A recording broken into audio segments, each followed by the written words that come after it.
Përshëndetje të nderuara zonja dhe zotri. Muaji i Ramazanit është muaji i unitetit, solidaritetit, muaji i bëmirësisë, muaji që tek njerëzit ngjallet shpirti human dhe krijohen urat në mes njerëzve. Do flasim sot në këtë emision për agjerimin, për Ramazanin e konkretisht për vlerën pra të agjerimit dhe jo vetëm, dhe se si e pret Myftinia e Tetovës Ramazanin 2026. Nder privilegjet e kënaqësi që në studion tonë sot për të folur për një temë kaq të rëndësishme, të kemi nderin që të kemi Myftiun e Myftinisë së Tetovës, profesor doktor Selver Xhemaili. Përshëndetje profesor, mirë se na erdhët. Përshëndetje,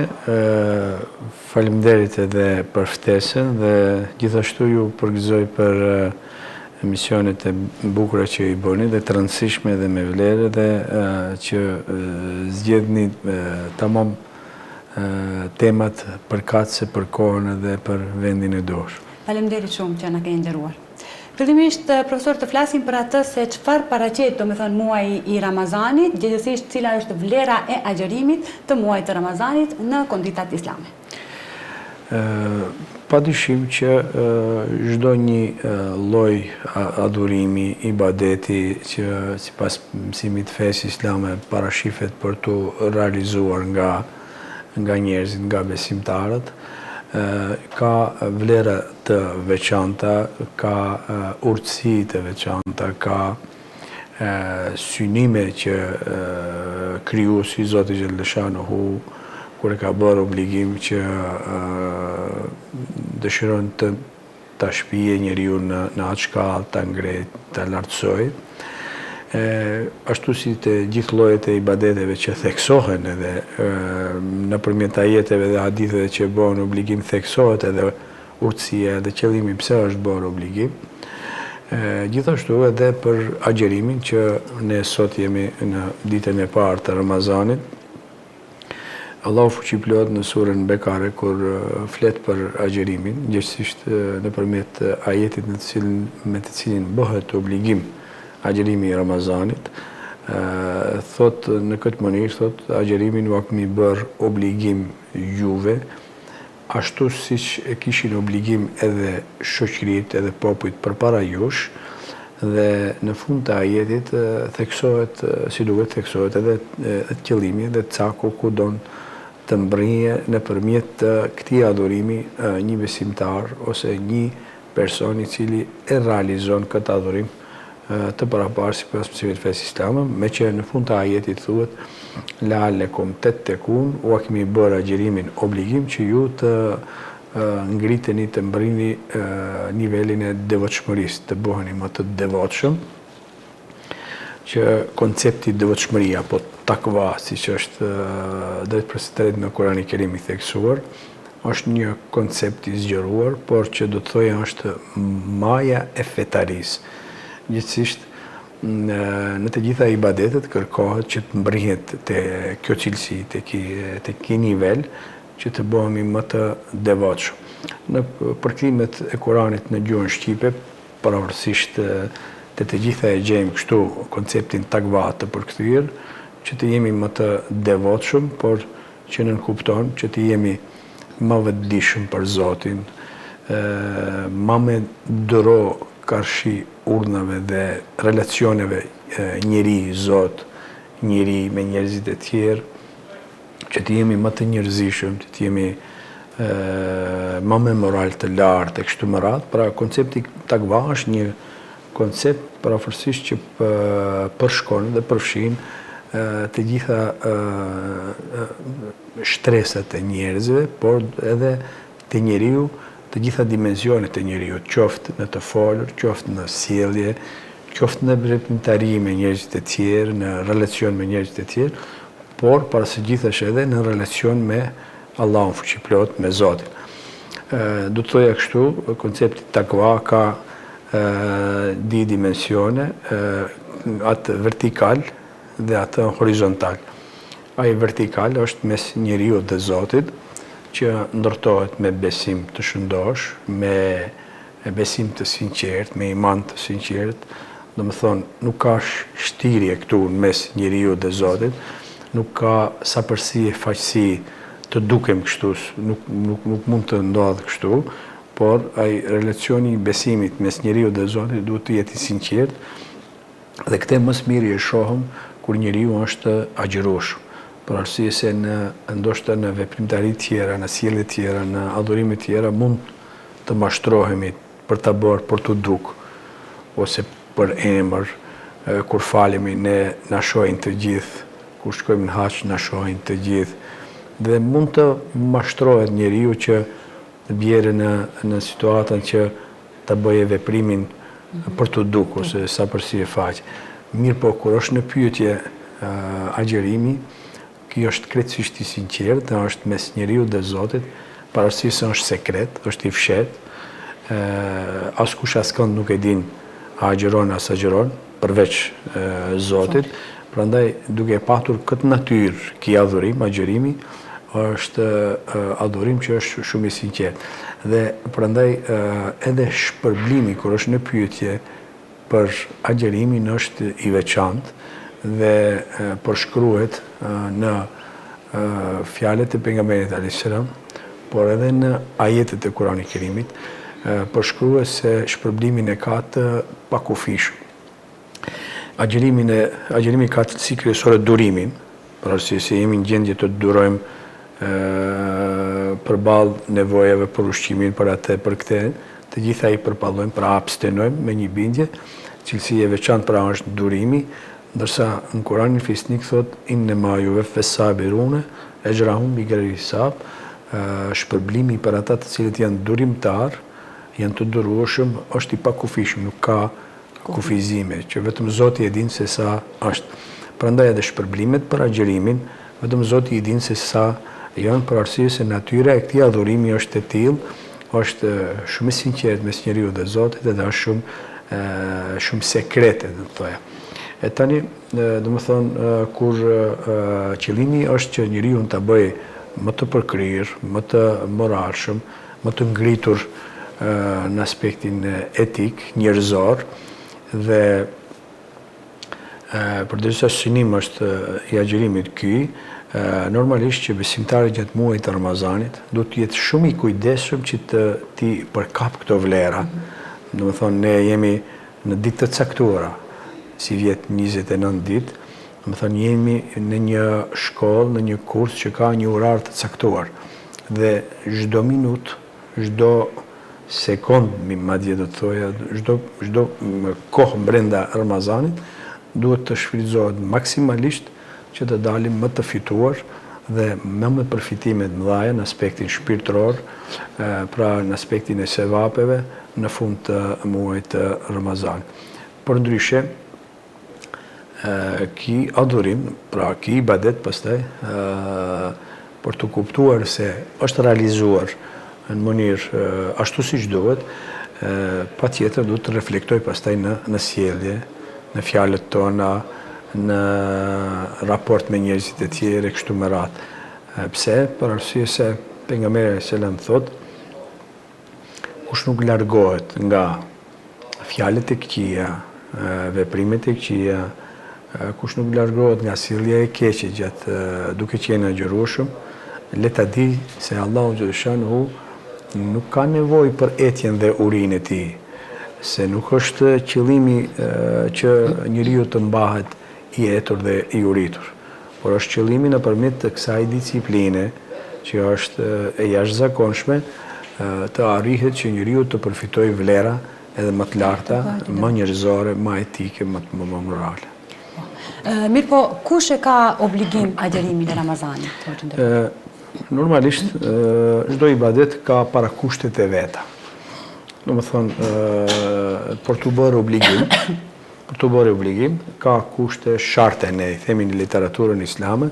që duhet të plotësohen dhe pastaj të jetë i obligueshëm për besimtarët. Përsa i përket agjerimit, ashtu siç është edhe në ibadetet tjera, kërkohet që të jetë i moshritur, domethënë djali apo vajza pa marrë parasysh të jenë në moshën madhore ose pubertetet. Kjo nuk do të thotë se fëmijët e kanë të ndaluara që janë kanë të ndaluar të agjerojnë që janë ndër këtë moshë. Përkundrazi, tash pse është orari i shkurtur, për aspekt edukativ dhe të ushtrohet me agjerim, ka mundësi në ditë të caktuara vullnetarisht, obligim ndoshta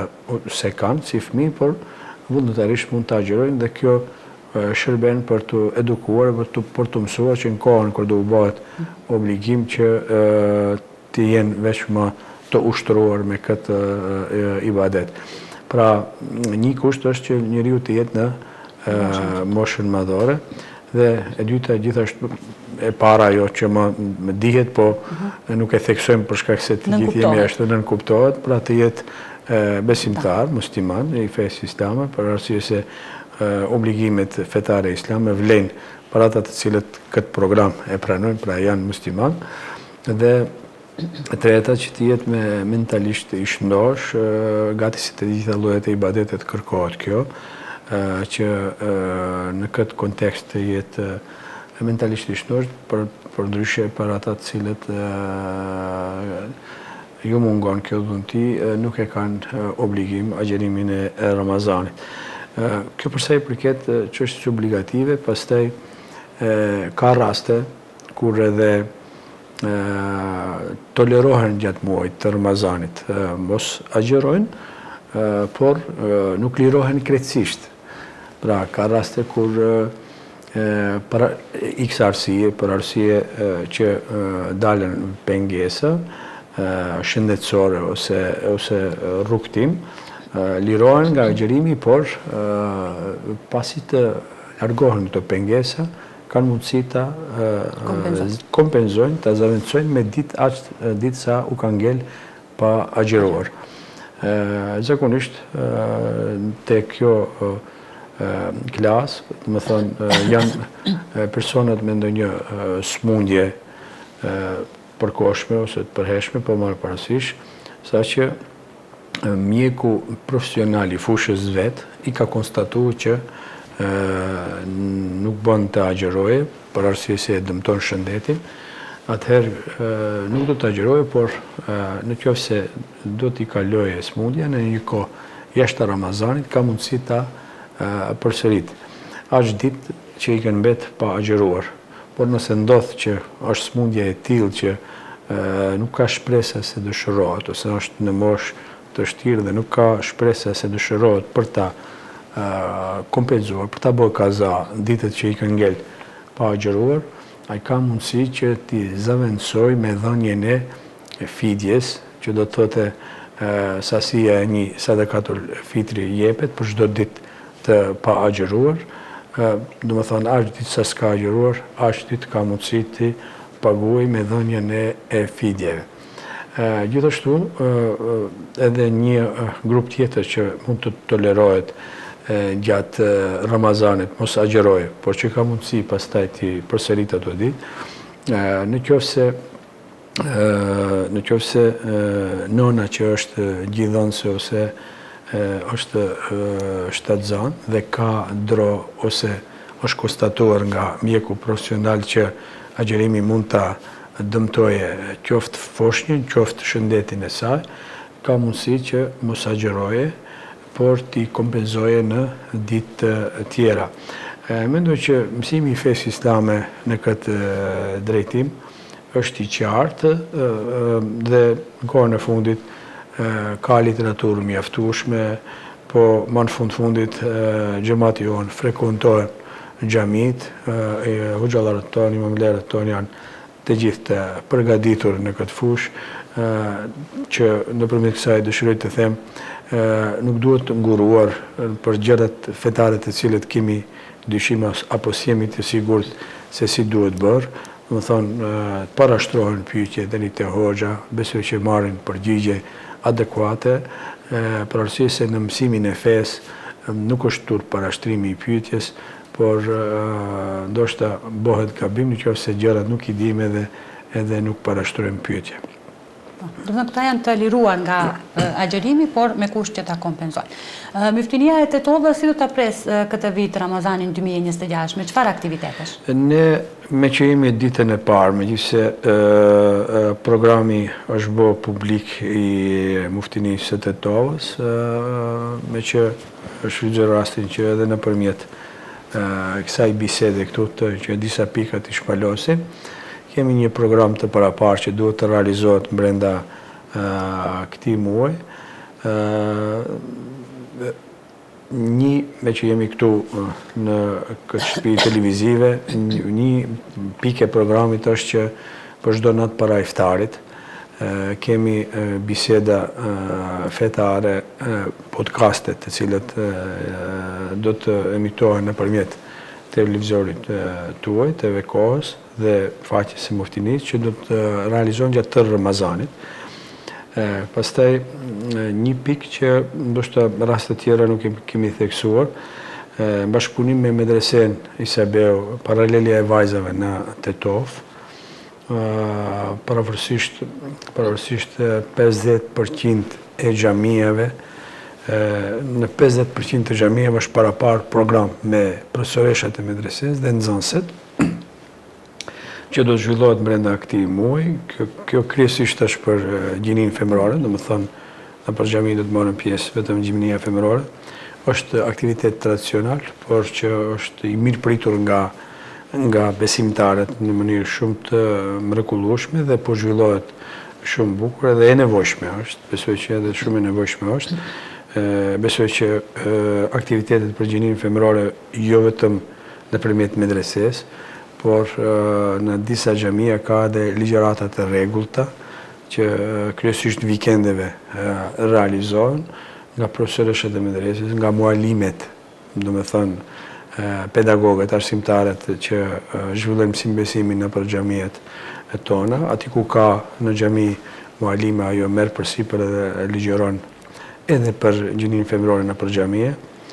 Treta është që do të shënojmë ditët e veçanta brenda muajit të Ramazanit, siç është dita e Bedrit, dita e shlinimit Mekës, nata e Kadrit, do të shënohen në mënyrë të veçantë, me programe të veçanta nëpër xhamie dhe nëpër institucionet tona të tjera. Gjithashtu është edhe një pikë që nëpërmjet TV Kohës dhe faqes tonë do të emitohet, do të prezantohet, është leximi i Kuranit në gjuhën shqipe i tëri nga artisti jonë të varë Arsim Fazlia, që ka bërë një punë mrekullueshme,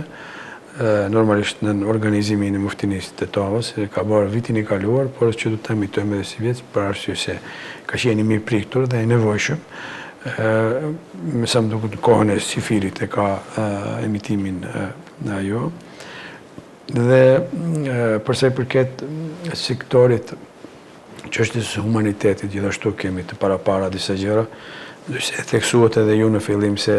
muaji Ramazanit është edhe muaji i humanitetit, edhe i solidaritetit, edhe kur ajo ndjenja e empatisë krijohet edhe më tepër gjatë muajit Ramazanit, për arsye se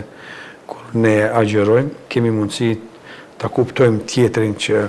është në gjendje skamnore shumë më kollaj dhe shumë më mirë,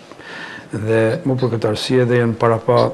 disa aktivitete me dhurimin e iftarëve. Është një pikë e iftarëve me studentët e universiteteve tona që gjatë tërë muajit Ramazanit do të realizohet. E dyta, edhe një pikë tjetër si vetë është shtuar te objekti për shërbime fetare dhe sociale te teleferiku në sallë aty do të realizohet.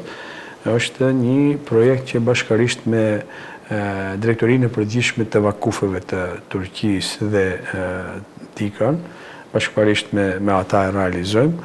do t'jepet iftar për 200 persona për çdo natë. Normalisht që ardhja ati në iftar shkon e organizuar nëpërmjet xhamieve dhe këshillave të xhamieve tona, me qëllim që të jetë e kontrolluar, mos kemi numër më tepër se sa që e kemi mundësinë. Dhe kështu edhe kjo pjesa e humanitetit, besoj përpos iftareve, edhe ligjëratat në xhamiet tona nga hoxhallarët tonë, është temë që diskutohet, motivimi dhe nxitja për të qenë më solidar dhe për të zgjatur dorën njëri tjetrit, normalisht edhe pa harruar edhe kujdesin tonë për medresen tonë, për arsye se medreseja e dini është botërisht dihet që ajo mbahet dhe mirë mbahet edhe mbështetet nga besimtarët tonë, nuk ka ndonjë të ardhur tjetër jashtë donacioneve dhe ndihmave që vijnë nga besimtarët tonë, por për arsye dhe një burim është edhe orientimi i sadakatul fitrit dhe zekatit për fondin e medreses. Do më thonë, edhe kjo është një temë që diskutohet gjatë muajit Ramazan. Mendojmë që edhe këtë dësha të theksoj, është edhe një aktivitet kuizi i dituris me nxënësit e mektebeve tona, që është paraparë si një motivim edhe nxitje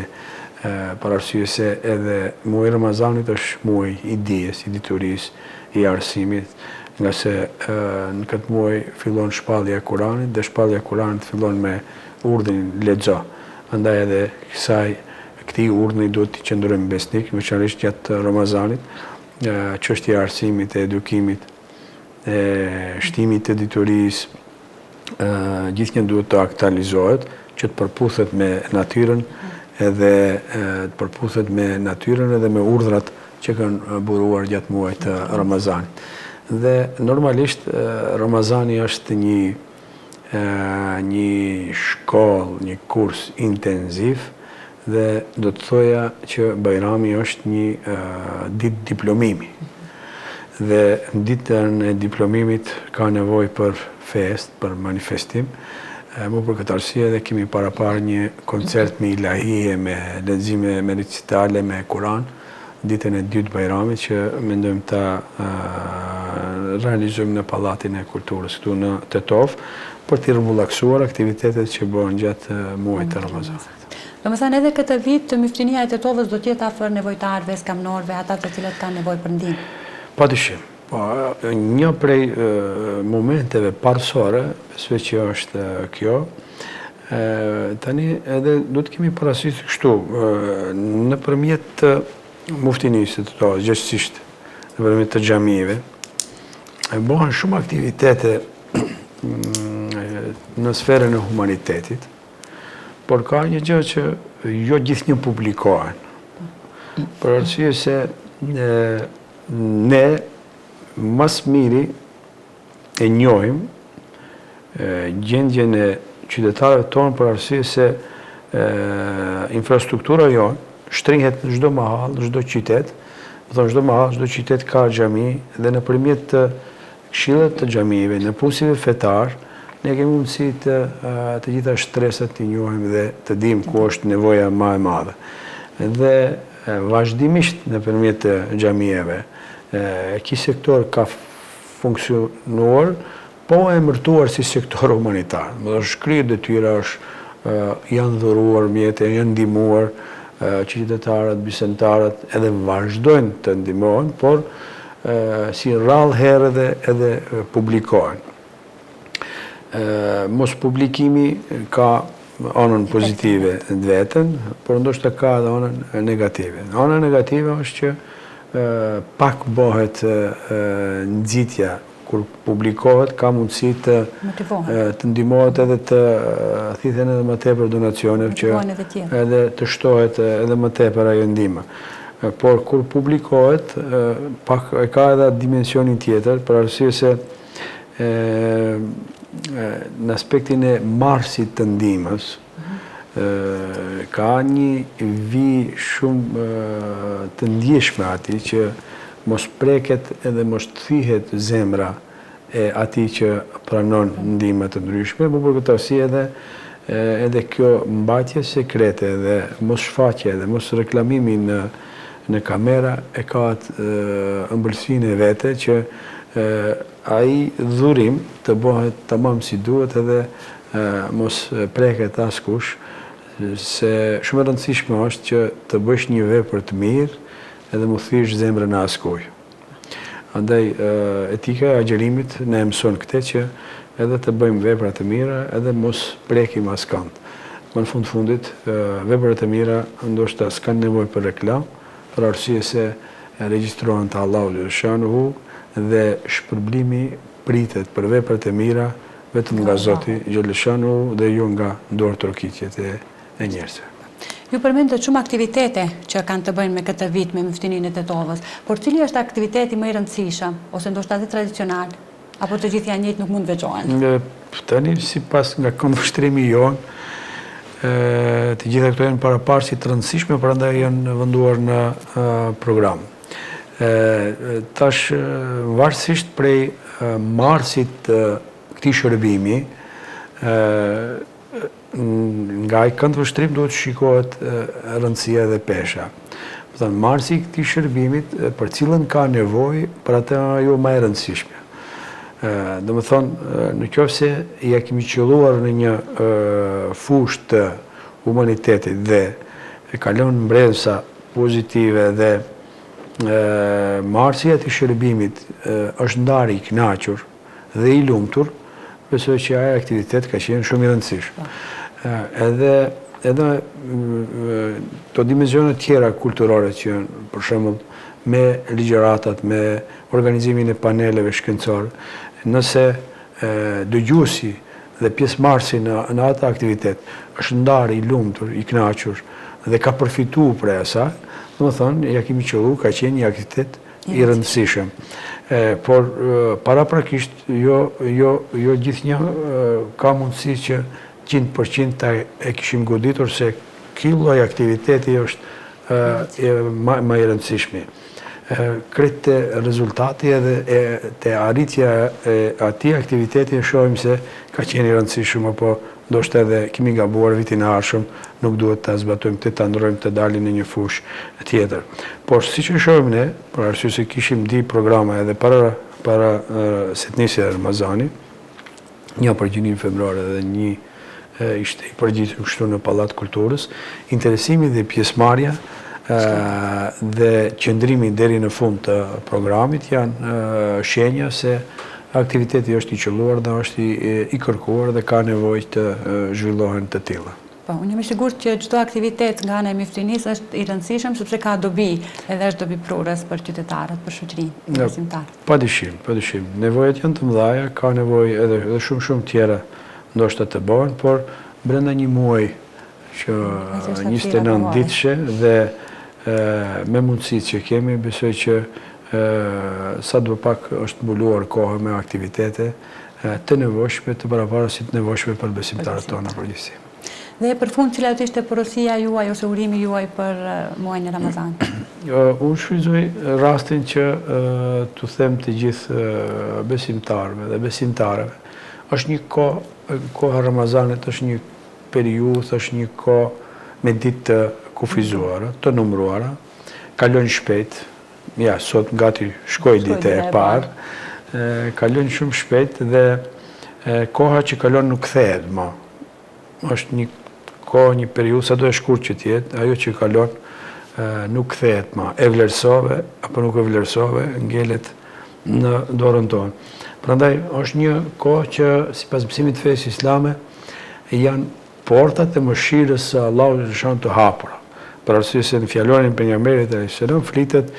shpërblimi që mberet gjatë muajit të Ramazanit për një vepër të mirë,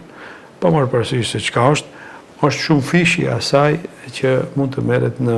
kohë jashtë Ramazanit. Andaj ta shfrytëzojmë maksimalisht këto ditë të caktuara, ditë të numëruara me vepra të mira, me synimin që pas Ramazanit të dalëm më të përkryer, më të përmirësuar, dhe të vazhdojmë me vlerat të cilat do t'i marrim gjatë muajit të Ramazanit, nga mësimet e Ramazanit, të vazhdojmë edhe jashtë muajit të Ramazanit më të ndryshuar, më të ngritur moralisht dhe më praktikues të vlerave të cilat do t'i marrim gjatë muajit të Ramazanit. Ndryshimi i sjelljes tonë pas Bajramit në kontekst pozitiv është një argument,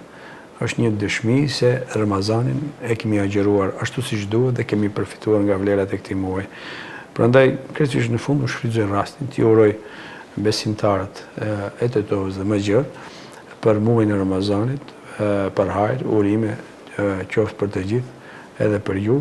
edhe për të gjithë teleshikuesit, dhe ta lutem Allahun fuqiplot, inshallah të gjitha adhurimet, ibadetet të cilat i bëjmë gjatë këtij muaji, të na i pranojë, të na mundësoj që të realizojmë ashtu si që duhet këtë ibadet agjerimin, ata të cilët nuk kanë mundësi të agjerojnë për x raste, shkaqe, inshallah Allahu xhaleshanu va largon ato pengesa dhe i mundëson që vitet tjera të jenë në gjendje të agjerojnë. Agjerim të pranueshëm dhe inshallah muajin e kalojmë në një atmosferë adhurimi, ibadeti të këndshme dhe faleminderit edhe juve për organizimin e këtyre programeve. Faleminderit shumë dhe ne i bashkangjitemi lutjes tuaj dhe një kënaqësi shumë e madhe që ishi pjesë e misionit tonë. Të nderuar shikues, ishte kjo pjesa me personalitetin e ditës. Ju vazhdoni të qëndroni dhe më tutje me ne, rikthehemi pas pak.